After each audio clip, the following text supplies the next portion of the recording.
নদীমাতৃক দেশ আমার প্রিয় বাংলাদেশ, নদীমাতৃক দেশ আমার প্রিয় জন্মভূমি ভোলা।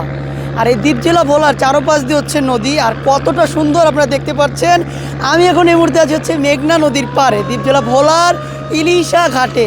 এই ঘাটটি এতটাই সুন্দর, এটা হচ্ছে ইলিশা ঘাটের শেষ ঘাট, এরপরে হচ্ছে ভোলার শেষ প্রান্ত, এটা দ্বীপ জেলা ভোলার শেষ প্রান্ত। আর এই পাশ থেকে আপনার নোয়াখালী গেছে, আর এই পাশ দিয়ে গেছে হচ্ছে বরিশাল, মেহেন্দিগঞ্জ, আপনার কালীগঞ্জ, আর এই পাশ দিয়ে সোজা গেছে হচ্ছে ঢাকা।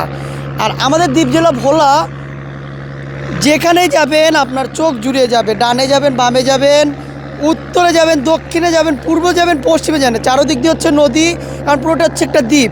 বাংলাদেশের দ্বীপের রানী হিসাবে পরিচিত হচ্ছে এই দ্বীপ জেলা ভোলা। এই দ্বীপ জেলা ভোলায় প্রচুর পরিমাণের ইলিশ মাছ ধরা হয়, ইলিশের সাম্রাজ্য হিসাবে এই দ্বীপ জেলা ভোলাকে চিনে। আর দেখতে পাচ্ছেন এটা হচ্ছে মেঘনা নদীর পার, আর এটা হচ্ছে মেঘনা নদীর দ্বীপ জেলা ভোলার শেষ পার।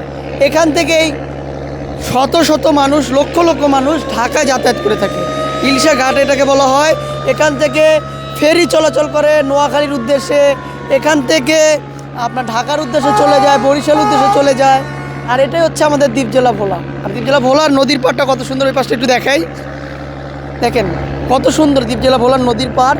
শুধু এই নদীর পাড় নয়, আমাদের বোরানুদ্দিনের নদীর পাড়, লালমোহনের নদীর পাড়, চারপাশে নদী, চরপেশনের নদীর পাড়, চরপেশনে বেতুয়া প্রশান্তি পার্ক, হ্যাঁ, পুরোটাই দ্বীপ জেলা আপনার সৌন্দর্যের লীলাভূমি, সৌন্দর্যের শেষ নয়।